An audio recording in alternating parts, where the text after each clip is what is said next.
Dear students, myself Dr. Viren Shukla, inviting you in my class. जैसे कि मेरे student कुछ प्यारे बच्चों ने आरुष, मोहित, युदिता, इन बच्चों ने मेरे से पूछा कि surface area, what is surface area, scalar और वेक्टर। तो बच्चों आज हम पढ़ने जा रहे हैं, मैं आपको बताने जा रहा हूँ कि सरफेस एरिया को हम क्या मान सकते हैं और उसको कैसे समझा जा सकता है ना। मन में एक दुविधा होती है कि सरफेस एरिया कैसे हो सकता है।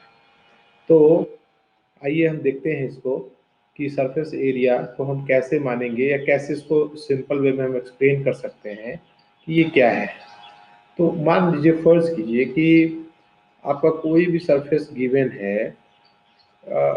वेक्टर की बात करें, हम सबसे पहले वेक्टर की बात करें तो जो हमें पता है हम वहीं से शुरू करते हैं। ठीक है, हमेशा इसी प्रोसेस को अपनाया कीजिए।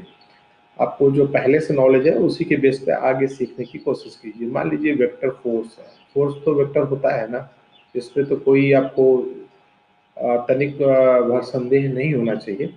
तो और जिनको संदेह भी है उनके लिए भी मेरे पास और भी ऑप्शंस है, और भी क्लासेस मेरी हैं, आप वहां जाके देख सकते हैं। तो फोर्स को अगर हम बात करें, मान लीजिए कोई स्टूडेंट है, आप ही अपने आप को ले लें। कोई एक बच्चा है और इसके दो दोस्त हैं। एक है सपोज मोहन, एक है suppose Sohan, Mohan and Sohan.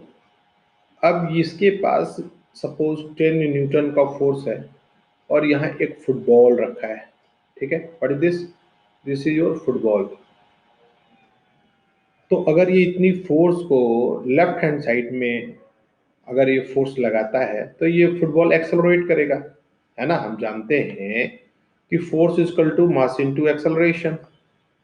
Mass of the football is constant, acceleration depend करेगा फोर्स पे। F is directly proportional to, right, F is directly proportional to the rate of change of momentum. तो अभी मैं इन चीजों में नहीं पढ़ना चाहता, अभी मैं फोकस कर रहा हूं आपको कि आपका क्या ये हो सकता है, कैसे इसको हम एक्सप्लेन कर पाएंगे। तो जब आपने फोर्स इसको लेफ्ट इस डायरेक्शन में देंगे आप, राइट हैंड साइड में, ओके, तो फुटबॉल की मूवमेंट आपको यहां जाएगी, सोहन को चोट लग सकती है।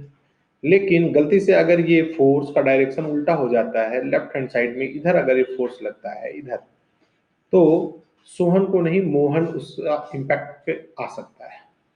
तो फोर्स का मैग्नीट्यूड के साथ साथ डायरेक्शन को देना बहुत जरूरी है, right. Now now we will consider some other case. Suppose कि एक बाइक है। अब हम आते हैं धीरे धीरे अपने मुद्दे पे। मुद्दा क्या था? सरफेस एरिया ना। मुद्दे से दाएं बाएं नहीं भागना है, सरफेस एरिया का है। तो बाइक पे, है ना, बाइक कौन सी है छोड़ दो इसको।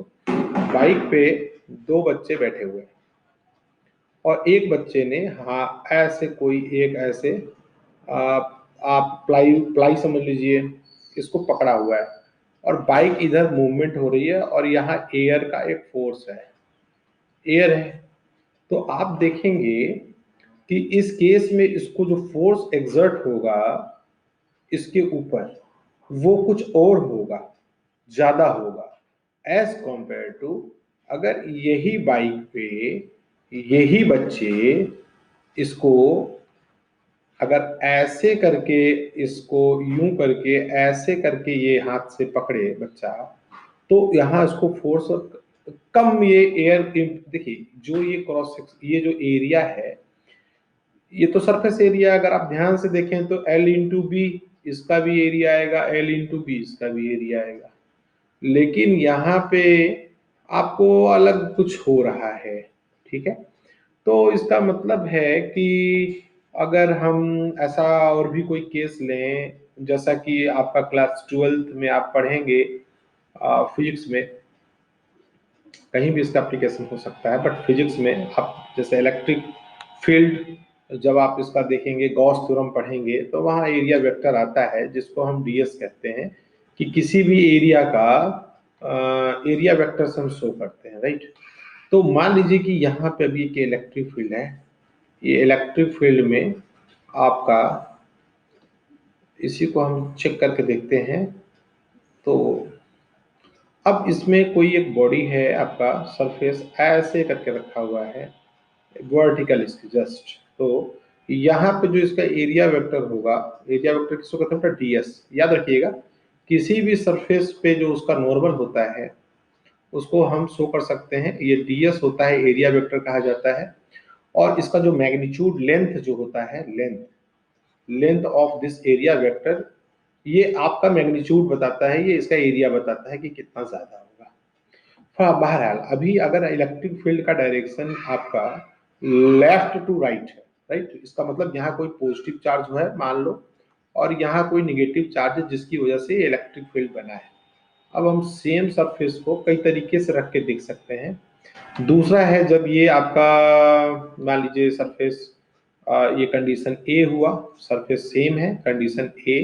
इसी सरफेस को यदि हम दूसरे तरीके से रखने की कोशिश करते हैं, ऐसे करके, यूं करके, तो क्या होगा, एस बी। और तीसरा, जब हम कोई इसी में कोई सरफेस को रखते हैं और वो बिल्कुल, आप इसको ऐसे समझ लें कि बिल्कुल अलाइंड होगा इलेक्ट्रिक फील्ड के डायरेक्शन में, तो इसका जो एरिया वेक्टर डीएस होगा वो परपेंडिकुलर होगा इलेक्ट्रिक फील्ड के, राइट। तो फ्लक्स की जो बात चल रही थी, है ना, फ्लक्स, व्हाट इज फ्लक्स? तो फ्लक्स होता है जो आपका ई डॉट डी एस, आप इसका वेक्टर प्रोडक्ट लेंगे, E dot D S that equals to E D S, S ले लीजिए, टोटल एरिया आपको पता है, तो E S cos theta. Now ये जो थीटा है, ये इस आपका एरिया वेक्टर और इलेक्ट्रिक फील्ड के बीच का एंगल है।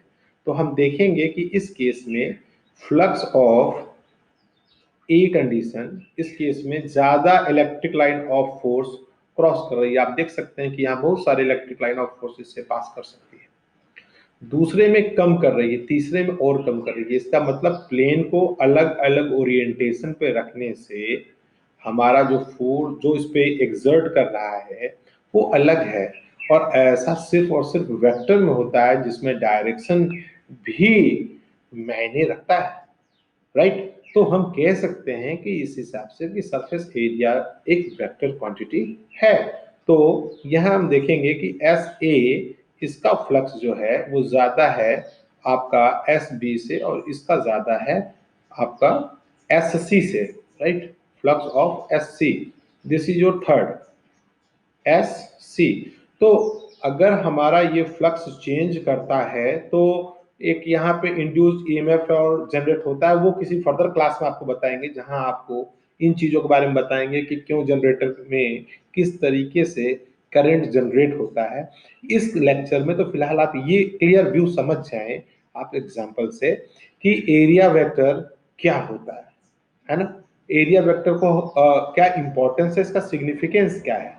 कभी भी आपको एरिया को अगर किसी इलेक्ट्रिक फील्ड में मेजर करना हो तो वहां हम ई डॉट डी एस लेंगे, तो वहां डी एस एरिया वेक्टर यानी सरफेस, सरफेस का ओरिएंटेशन इलेक्ट्रिक फील्ड नहीं, सरफेस का नॉर्मल जो एरिया वेक्टर होता है उसी के साथ हम डॉट प्रोडक्ट लेते हैं। किसका डॉट प्रोडक्ट लेते हैं बेटा? दो वेक्टर क्वांटिटी का, इलेक्ट्रिक फील्ड का और जो आपका ये सरफेस है इसका डॉट प्रोडक्ट लेंगे, जो बराबर क्या आ जाता है आपका एरिया वेक्टर। अगर इसको एस मान लें तो E S cos of theta. So when theta is equal to your 90 degree, किस केस में थीटा 90 डिग्री होगा? आप ये देखिए यहाँ 90 डिग्री है, theta is equal to 90 degree.